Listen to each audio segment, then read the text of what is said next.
Hello, Nebraska FBLA, and welcome to our informational October webinar. This month, Claire and I will be focusing on fundraising. To start off, we're going to discuss some reasons for fundraising. Next, we'll talk about some possible fundraisers for you to try in your local chapter. And finally, we will share some helpful tips and guidelines for fundraising. To begin, I'm going to elaborate on some things you can do to fundraise for. For starters, we have the Nebraska FBLA Foundation. One of the greatest things about donating and fundraising for the Nebraska FBLA Foundation is that at the end of the day, the money that we fundraise for the foundation will go to benefit us. The Nebraska FBLA Foundation does a long list of things that benefit us as members, advisors, and locally engaged chapters. So when we donate to the chapter, to the foundation, at the end of the day, we're ensuring the growth of Nebraska FBLA and all of the chapters that it compromises. Second, we have the March of Dimes. The March of Dimes is National FBLA's flagship fundraising partner.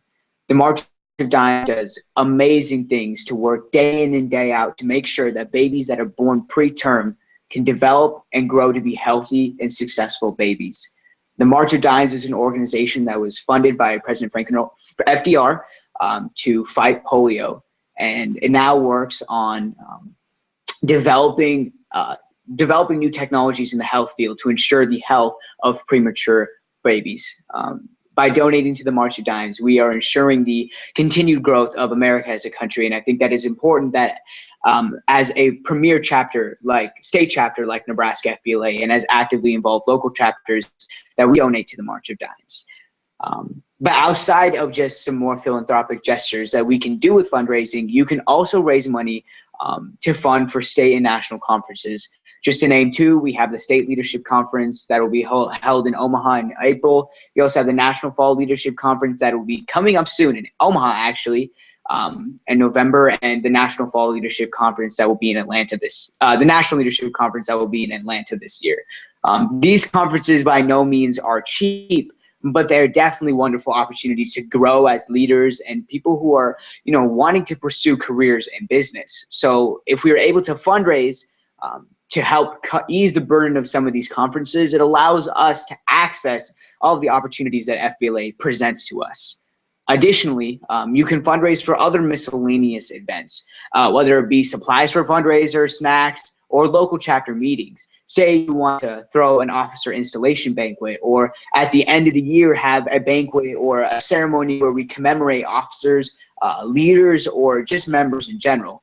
Again, throwing these types or hosting these types of events aren't necessarily cheap, and so to fundraise for these events could definitely open up doors that we may not have had otherwise. To talk about some specific things that you can do for fundraising, here's Claire. Okay, now we're going to switch gears and talk about some possible fundraisers. We tried to come up with a creative list, so ones that are other than the generic ones that all chapters do. So the first one that I have for you is a dodgeball tournament. This is a really good fundraiser, especially if you combine with other schools.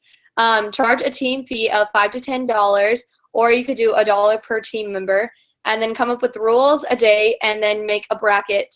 And also make sure you have a prize for the winning team.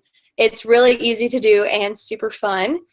The next one I have is class change. So first you have to find a cooperative teacher. And then during one day in class, have students bring in as much change as they possibly can. And then the teacher agrees not to start class until all the change has been counted. This one works out really well because students don't want to have class.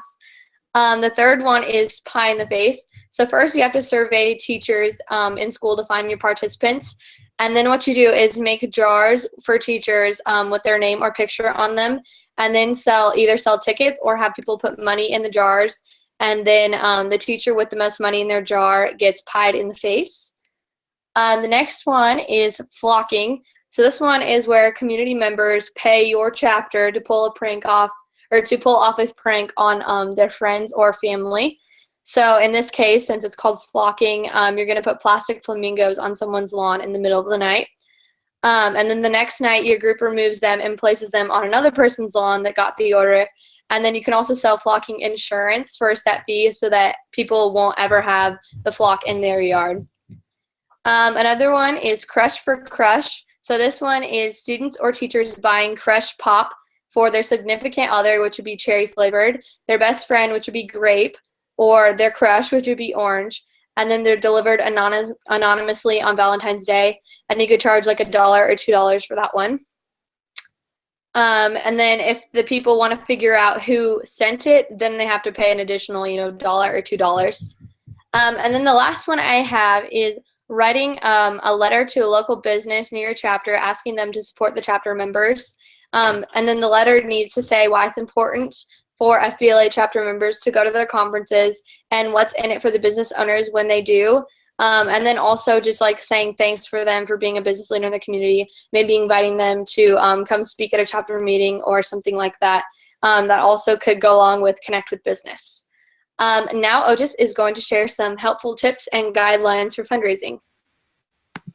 And definitely, I mean, we encourage that you maybe try out a few of these fundraisers and let us know if they work out or not. But also at the same time, we want local chapters to come up with innovative and fresh fundraisers so that in years to come, we are doing new things. We're not just repeating the same thing over and over again.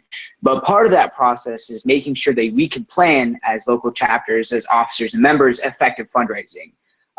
If you attended my workshop at FLC, I went over some of these things, but basically what we as Nebraska FBLA state officers have thought about is we've basically broken down fundraising into 5 really key steps to success. First is research. We recommend that you look into the details of your fundraiser and plan how you're going to execute it. You want to make sure that what you've actually decided or thought of as an idea is feasible, something that your chapter has resources to pull off, or something that your local community has the resources to pull off as well. And the only way that you can really figure that out is if you do the research in advance. Second is to choose. We want to select the fundraiser of your state chapters or officer team's choice and unite the chapter behind your mission. You definitely want to make sure that your chapter agrees with you on what you've decided as your fundraising idea. If not everyone in the chapter or on the committee or on the officer team is united behind the goal, then they're less likely to actively participate or go the extra mile to make sure that your fundraiser is successful. So part of that is making sure that you're in constant communication with your local chapters, members, advisors, officers, and making sure that the group, the chapter really wants to go forward with the fundraiser that you had in mind. So again, that's really making sure that you have a united front behind your initiative. Third is plan. Check with local or school administration that your fundraiser is within legal restrictions and divide the work among members, committees, or teams. So this kind of like talks about 2 important things. First, you want to make sure that what you have in mind is possible in the terms of your school's policy, your local community's policies, or even the state government's policies. You don't want to have everything planned out and then the night before get a letter from administration saying they don't actually allow what you have in mind, and all of your hard work, I mean, I wouldn't say went to waste, but you couldn't see it be implemented. So one of the easiest ways to avoid that problem is to check with administration early. And more often than not, administration will support your idea and actually help you out. They could help you connect with important businessmen and businesswomen in the community and open up doors that you may not have had otherwise unless you communicated with them. So definitely that's a key aspect of planning a fundraiser. Additionally, the second part of plan is the delegation of tasks. I know that sometimes as actively involved leaders and members, we want to do all the work by ourselves, but I guarantee you that your fundraiser will be infinitely more successful if you involve more people. The old saying, 2 minds is greater than one, is very true in this instance. So if you delegate tasks among a committee, officer, team membership, and again, get everyone united behind the mission, it's that much more likely that your fundraising project will be successful. The fourth is execute. Get your chapter members involved and go forward with your fundraising project. This is definitely the best part of a fundraising activity, is when you actually get to implement your fundraiser and hopefully see it be extremely successful. The execution process, is pretty self-explanatory. Essentially, you just go forward with everything that you have planned. But part of the execution process is making sure that you're ready for things to go awry just in case they do. If Murphy's Law holds true, if something's going to go wrong, something will go wrong. And we, as leaders and members and advisors and chapters, have to be ready for the worst case scenario. So one thing that we would just recommend as a state officer team when you're executing your fundraising activity is to not let the situation get the best of you, and trust in yourself and your ability to critically think through issues. And finally is the evaluation process. When the project is over, check to see if it was successful, and if it was, look into doing it again next year.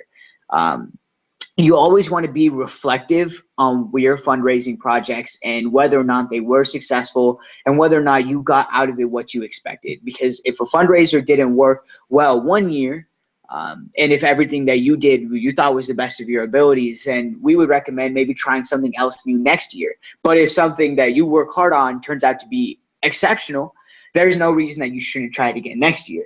I mean, granted, you don't want to keep on doing the same thing over and over and over again. You want to try new things out. But if something was successful, stick to it. And so that's something that we definitely recommend. And this handout that we to go through the steps to success, this 5-point plan, should be made available on our Nebraska FBLA websites. And if you have any more questions or concerns about this 5-point plan, or like how or need help throughout this process, definitely feel free to contact me at treasurer@nebraskafbla.org, or Claire at reporter@nebraskafbla.org, or any of the state officers for that matter.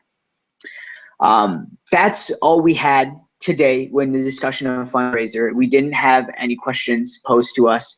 But if you do have any questions after watching this webinar, again, please contact us, email us, call our schools, send us a letter, whatever you want to do, and we'd be more than happy to help out. Fundraising is definitely an initiative that we push throughout the year, so don't feel like you have to do something in just October, or that October is done, or now that November, is first semester will almost be done, that you've missed the opportunity. Definitely you can fundraise anytime throughout the year, and we are more than happy to help you whenever you have any questions about that. With that being said, thank you so much for watching today. We as state officers definitely appreciate all your support and your dedication to Nebraska FBLA and helping to make it the premier chapter that it is. Just as a side note, I just want to congratulate us as a state chapter for getting second in the nation in Super Sweeps. That is an amazing accomplishment, and we couldn't have done it without you. If you have any questions, again, just contact us. We really appreciate it. We hope to see a lot of you at NFLC in Omaha on November 6th through 7th. It's going to be a wonderful opportunity to network with so many people and just learn so much about both FBLA, the business world, and yourselves. And with that, thank you so much. Have a wonderful night, and we with all of your fundraising endeavors. Thank you.